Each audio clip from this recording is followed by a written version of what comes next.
अच्छे दिन, नई कहानियां। करीब 40 बरस पहले की बात है।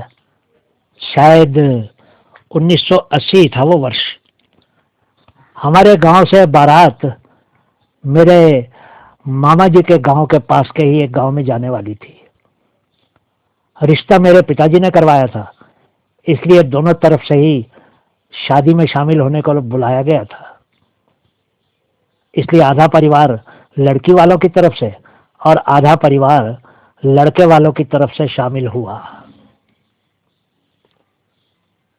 हरे रंग की एम्बेसडर कार में मैं दूल्हे के साथ वाली सीट पर बैठा था। बाकी के बाराती एक बस में सवार थे। बैंड वालों को बस की छत पर बैठाया गया था।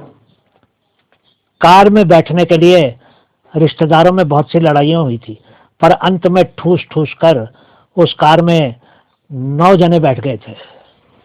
लेकिन कुछ दूर जाने के बाद ही कार पंचर हो गई। ड्राइवर ने 1 घंटा लगाया टायर बदलने में।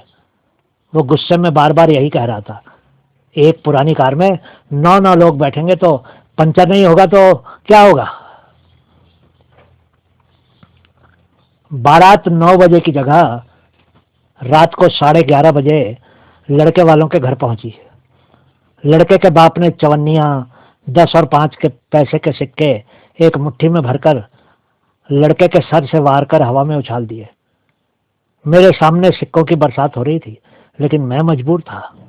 मुझे घर से सख्त आदेश दिया गया था कि बारात में पैसे नहीं लूटने थे। लेकिन फिर भी मेरे सामने गिरी एक चवन्नी मेरे पांव के नीचे दबी गई। उस चवन्नी को उठाते हुए मेरे बापू ने मुझे देख लिया।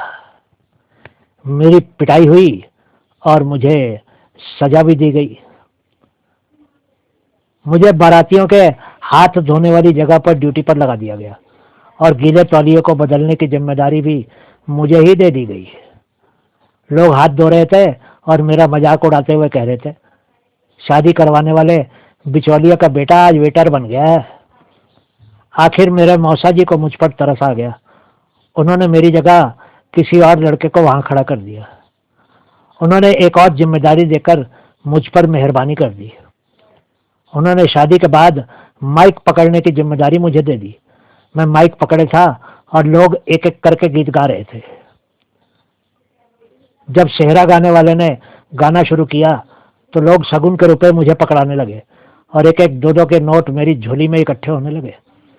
काम पूरा होने के बाद मैंने गिने तो पूरे 24 रुपए थे।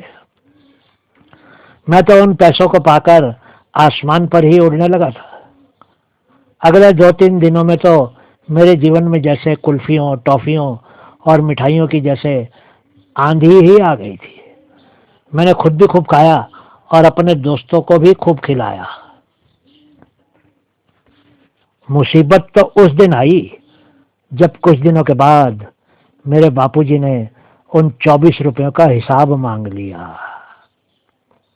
दोस्तों, उन सरल स्पष्ट दिनों में या अच्छे दिनों में शादी नहीं, किसी त्योहार की तरह मनाई जाती थी।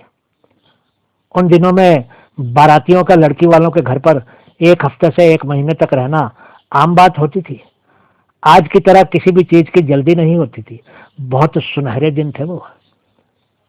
एक रिश्ते में कितने ही रिश्तेदार और बिचौलियों की पूरी टीम ही शामिल हुआ करती थी। तलाक किस चीज का नाम था कोई जानता तक नहीं था हमारे गांव में। छोटे मोटे गिले शिकवे और नाराजगियां पल भर में दूर कर ली जाती थी। बहुत अच्छे दिन थे वो। पैसे और सामान जरूर थोड़े होते थे, लेकिन जीवन में खुशी बहुत होती थी। खैर, उस जमाने को वापस लेकर आना तो किसी के बस की बात नहीं है, लेकिन उन सुनहरे अच्छे दिनों के बारे में बात तो जरूर की जा सकती है, क्योंकि दिल की गहरी परतों के अंदर दबी हुई खट्टी मीठी यादों के सुनहरी दौर को जब तक बाहर खुली हवा में बाहर नहीं निकाला जाता है, वो कभी भी इतिहास की किताबों का श्रृंगार नहीं बन सकते हैं। बहुत बहुत शुक्रिया।